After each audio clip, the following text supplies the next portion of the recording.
अस्सलाम वालेकुम। हमारा आज का टॉपिक है future perfect tense.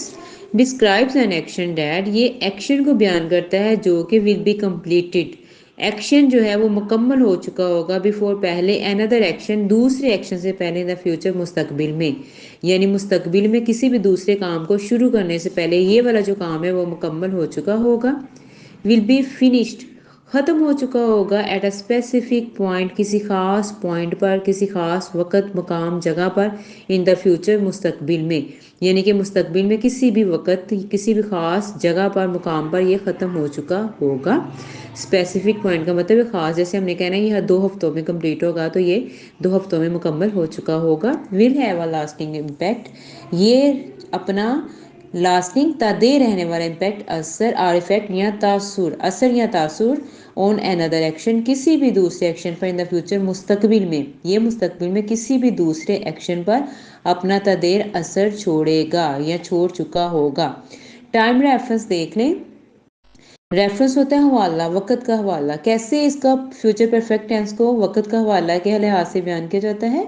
Before another future action, किसी भी फ्यूचर एक्शन से पहले। हमने अभी ऑलरेडी इसकी एग्जांपल्स की हैं। इसकी डेफिनेशंस में हमने देखा है कि ये किसी भी फ्यूचर में होने वाले एक्शन से पहले ये कंप्लीट हो चुका होगा। फंक्शंस, इसके काम क्या हैं? टू शो द रिलेशनशिप, ये ज़ाहिर करता है ताल्लुक बिटवीन टू फ्यूचर एक्शन, मुस्तकबिल में होने वाले दो फ्यूचर के एक्शन। फ्यूचर मुस्तकबिल यानी कि आने वाले वक्त में जो एक्शंस हो रहे हैं उन दोनों के दरमियान ये ताल्लुक को ज़ाहिर करता है। यानी कि एक दोबारा देख लें, फ्यूचर परफेक्ट टेंस का काम क्या होता है? मुस्तकबिल में आने वाले दो कामों को आपस में उनका रिलेशन या ताल्लुक बयान करना। यानी कि ये जो हम काम शुरू कर रहे हैं ये मुस्तकबिल में किसी भी दूसरे काम से पहले ख़त्म हो चुका होगा। अगर ये ख़त्म नहीं भी हुआ तो लेकिन इसका ज़रूर दूसरे जो हमारा काम है उससे कोई ना कोई ताल्लुक होगा और ये उस पर अपना असर छोड़ जाएगा। आगे उर्दू में देखिए, ये टेंस ज़ाहिर करता है कि कोई भी काम फ्यूचर में शुरू होकर कुछ अरसे के बाद ख़त्म हो चुका होगा। अब आपको क्लियर है, उर्दू में भी बता दिया है। उर्दू में इस टेंस की निशानी ये होगी कि इस तरह की फ़िक्रों के आखिर में चुका होगा, चुके होंगे या चुकी होगी आएगा।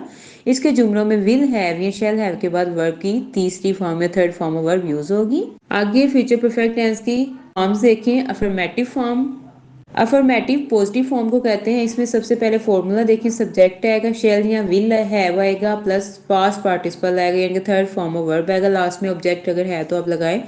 बात सेंटेंसेस के नहीं भी होता तो इसलिए हमने मेंशन नहीं किया। अच्छा, पास्ट पार्टिसिपल क्या होता है? वर्ब की ईडी फॉर्म या इरेगुलर फॉर्म। ये मैं बार बार बताती हूँ, जैसे रीच है, रीच्ड और रीच्ड, ये देखें वर्ब की ईडी फॉर्म में इरेगुलर होता है। जैसे बाय की सेक्युलर थर्ड फॉर्म होती है बाउट और बाउट, ठीक है। जैसे बाय, बाउट और बाउट, ये इरेगुलर वर्ब्स होते हैं। एग्जांपल देखें, I will have finished this work.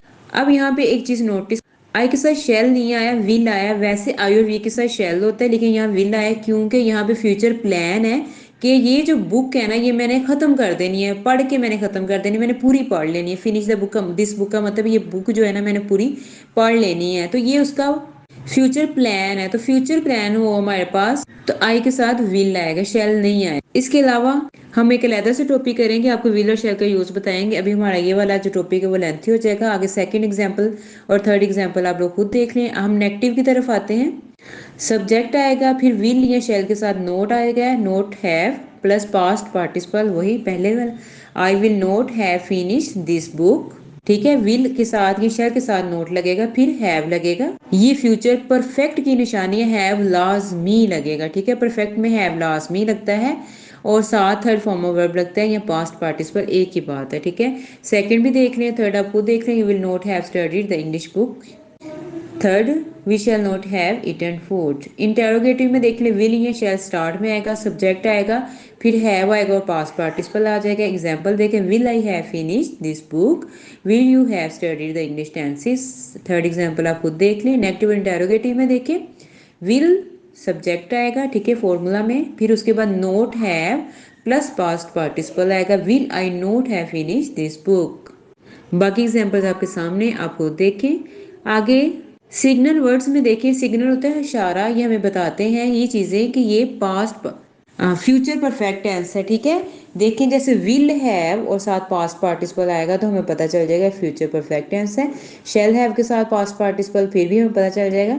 अगर हमारे पास बाय प्लस टाइम आ जाए, बाय के साथ टाइम आ जाए, जैसे एग्जाम्पल दी हुई है, बाय नेक्स्ट ईयर बाय 2025। तो हमें पता चल, ये देखिए बाय के साथ टाइम पीरियड दिया हुआ, कितने टाइम तक हमें ये काम कंप्लीट कर लेना है। तो ये क्या है, फ्यूचर परफेक्ट टेंस है। बिफोर आ जाए प्लस टाइम आ जाए, यानी बिफोर के साथ टाइम, जैसे बिफोर आई ग्रेजुएट, तो ये भी हमारे पास फ्यूचर परफेक्ट टेंस। अंटिल देख ले, टाइम अंटिल का मतलब है कि यहाँ इस टाइम तक, अंटिल आई रिटायर, इस टाइम तक मैं रिटायर हो जाऊंगा, ठीक है। बाय द टाइम, इसमें प्लस क्लोज आ जाए, ठीक है। क्लोजेस आपको ऑलरेडी हम ये टॉपिक कर चुके हैं, तो अभी डिटेल में मैं नहीं जाऊंगी, एग्जाम्पल से आपको पता चल जाएगा। By the time I finish my degree, ठीक है।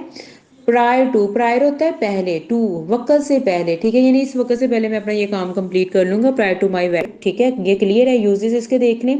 ये कंप्लीटेड एक्शन करता है बिफोर अनदर फ्यूचर एक्शन। आगे हमने डेफिनेशन में भी किया है, किसी भी फ्यूचर एक्शन से पहले ये जो एक्शन हमने स्टार्ट किया है वो कंप्लीट हो चुका होगा। Action completed by specific time, ये भी ऑलरेडी हम देख चुके हैं, यानी कि खास टाइम पर ये जो एक्शन है वो मुकम्मल हो चुका होगा। Action continue up to the specific time, या ये जारी रहेगा किसी खास पॉइंट तक जो हमने फ्यूचर में कहा होगा कि ये हमारा काम इस टाइम तक होना है। प्रिडिक्शंस होता है पेशीन गोई करना, फोरकास्ट एक ही बात है, ठीक है। प्लान, प्लानिंग के लिए। शेड्यूल फ्यूचर एक्शन का, या हम प्लान या शेड्यूल करते हैं, जैसे हमने पहले एग्जांपल भी की थी कि हमारा ये प्लान है कि हमने ये जो फ्यूचर प्लानिंग है कि हमें ये काम मुकम्मल कर लेना है, ये फ्यूचर को लेके है। कोजेज एंड इफेक्ट के लिए ये यूज़ होता है, रिग्रेट और डिसअपॉइंटमेंट के लिए यूज़ होता है। ये मायूसी या शर्मिंदगी को कहते हैं। की पॉइंट देख लें। इम्फेसाइजेस कंप्लीशन, कंप्लीशन मुकम्मल होने पर ये जोर देता है। इम्फेसिस होता है जोर देना, ठीक है। किस पे, नो ड्यूरेशन, इसके अलावा कोई इसका ड्यूरेशन नहीं है, बस हमने कह दिया 1 साल के अंदर ये मुकम्मल हो चुका होगा, तो ये इसका की पॉइंट है। Used for actions complete before another future action, ये किसी फ्यूचर एक्शन से पहले मुकम्मल हो चुका होगा, ठीक है। ये इस्तेमाल होता है इसके लिए। सिग्नल वर्ड से हेल्प आइडेंटिफाई द फ्यूचर, ये जो सिग्नल वर्ड किए हैं ये किस लिए यूज़ होते हैं, ये बताने के लिए ये फ्यूचर परफेक्ट है। उम्मीद है आपको ये क्लियर है। इंशाल्लाह कल मिलेंगे नेक्स्ट लेसन के साथ। अपना बहुत सा ख्याल रखिएगा। वीडियो अच्छी लगती है तो लाइक और शेयर ज़रूर किया करें, और चैनल पे आप नए हैं तो इसको ज़रूर सब्सक्राइब करें। अपना ख्याल रखिएगा। अल्लाह हाफिज़।